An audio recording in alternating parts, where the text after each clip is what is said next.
Olá, caros amigos, caras amigas do nosso canal Esclarecimento. Meu nome é Ricardo Carvalho, sou professor de Filosofia e História e peço a você, se assim você quiser, dê um like no nosso vídeo, compartilhe, bem como se inscreva em nosso canal. O nosso papo de hoje será a figura do Platão. Já ouviram falar dele? Pois é um dos filósofos que mais influenciaram um pouco a história do mundo ocidental. De uma certa forma, se você pegar as várias referências, o mais citado de todos, seja para concordar com ele, seja para discordar dele, é o Platão. O Platão é essa figurinha carimbada dentro da ordem da filosofia. E ele vai operar em várias áreas dentro da filosofia, sobretudo gnosiologia, que pensa a teoria do conhecimento, a ontologia, o estatuto do ser, o ser e quais os elementos da existência que estão postas diante do mundo, bem como a ideia da ética, da política, a metafísica, a dialética como um método.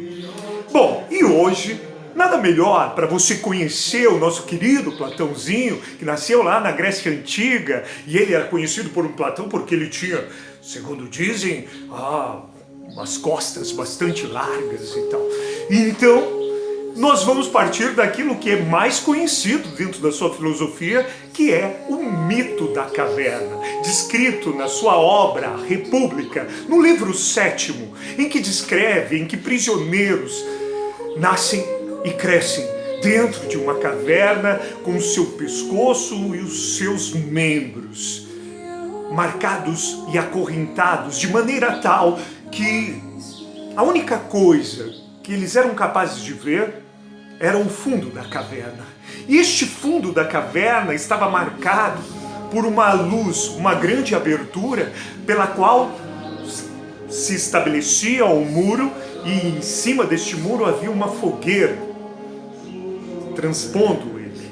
E assim, a fogueira batia e a par deste muro, a todo instante, passavam homens carregando estátuas de maneira tal que a luz da fogueira incidia sobre essas estátuas que refletiam como sombras no fundo da caverna, de maneira que aqueles moradores, aqueles que habitavam a caverna desde sua nascença, começavam a acreditar que aquelas sombras refletidas no fundo da caverna, transpostas no fundo da caverna, era a expressão máxima da realidade.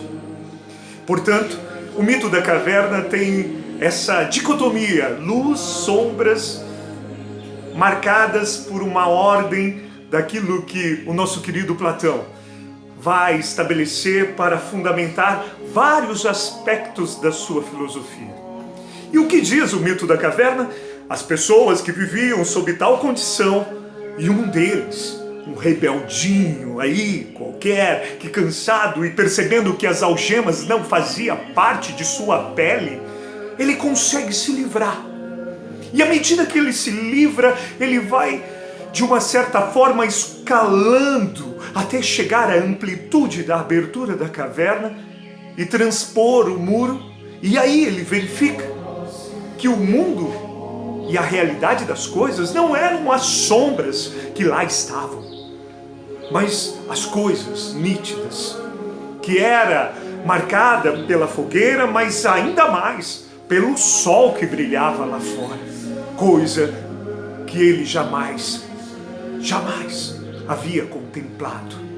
E é interessante perceber que, à medida que ele vai saindo da caverna, ele salta o muro que separava a caverna da fogueira e as estátuas que eram ali transitadas pela circulação dos homens que dialogavam.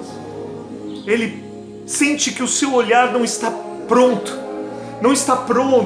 Ele tem uma certa dificuldade para se ambientar à luz do dia e à luz da fogueira.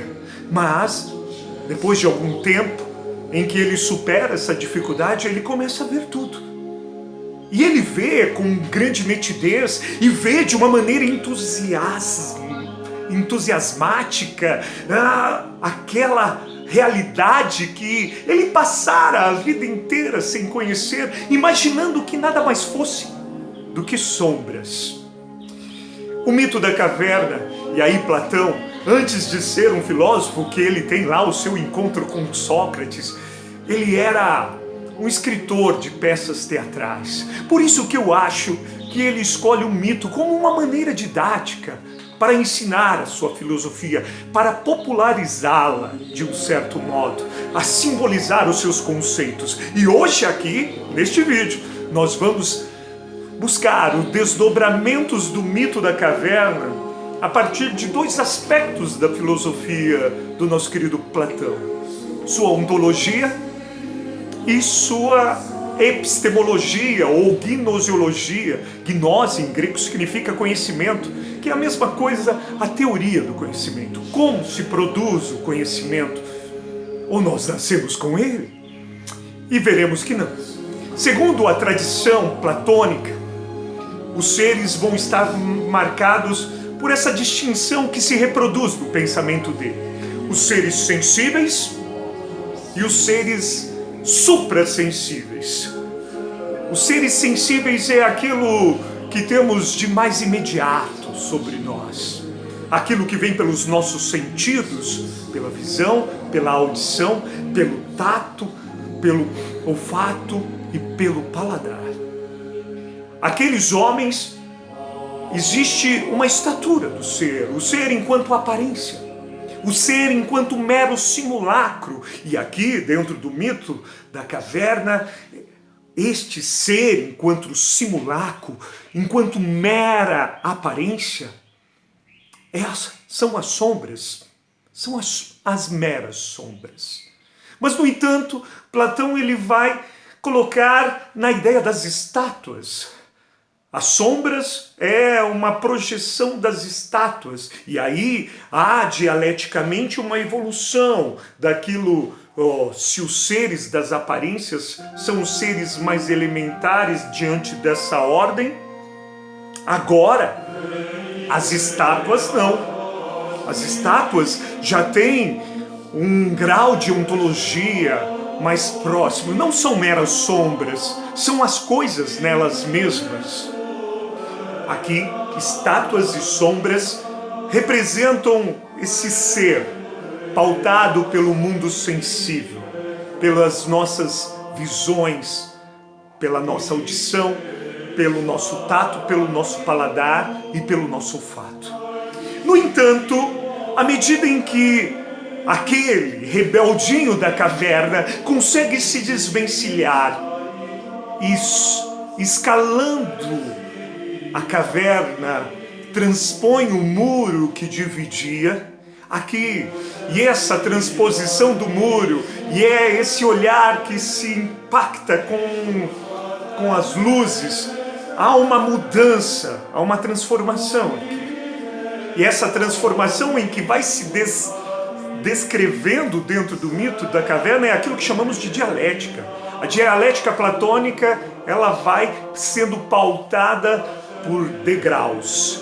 As sombras, as estátuas, e agora os seres operados dentro de uma ordem ideal. Porque o muro do mundo sensível foi transposto, e à medida que você se liberta do mundo, transpõe o muro e entra para o suprassensível, os objetos não são mais sensíveis, os seres não são mais as sombras ou as estátuas, os seres agora são seres ideais. E os elementos ideais, primeiro, são seres matemáticos. Sim, a matemática não é real.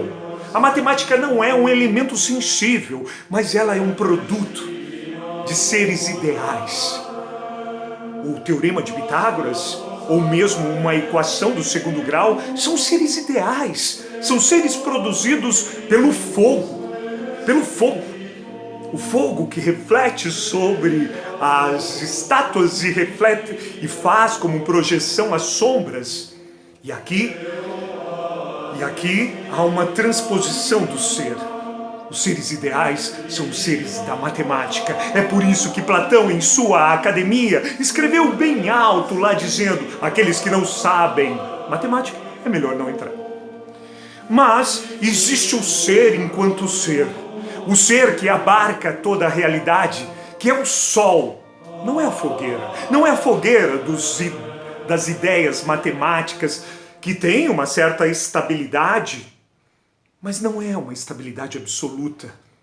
A estabilidade absoluta está no ser enquanto ser, que é representado aqui pelo Sol. O Sol como um conhecimento e a luz que a todos ilumina.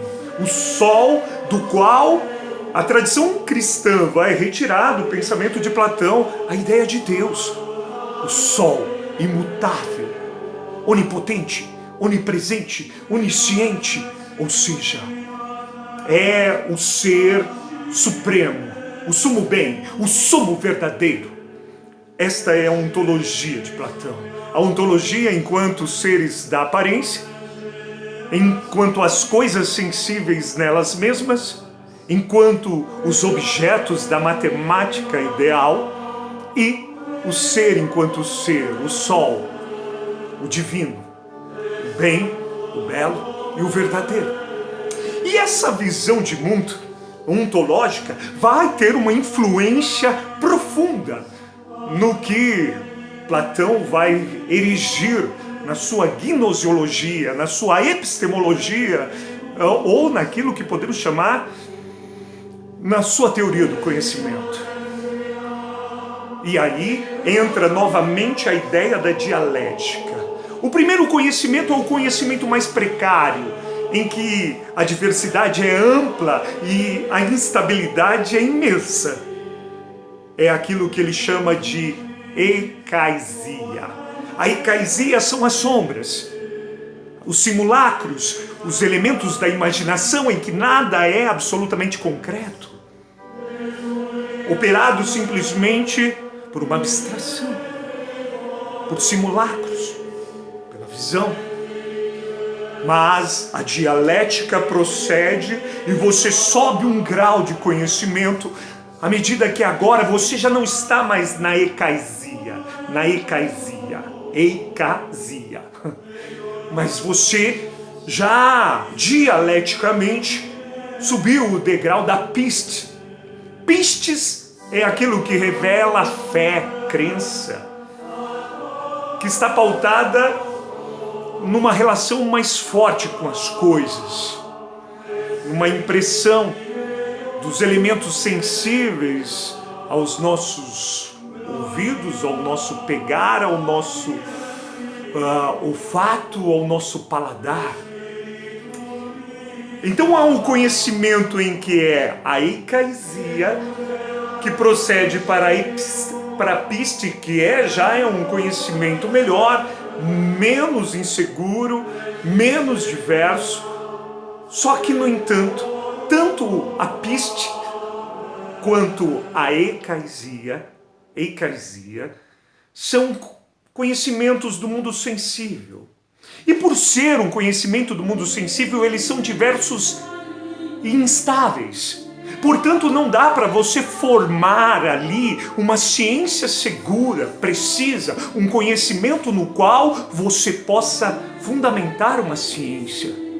Diante disso, aí a dialética precisa dar mais um salto.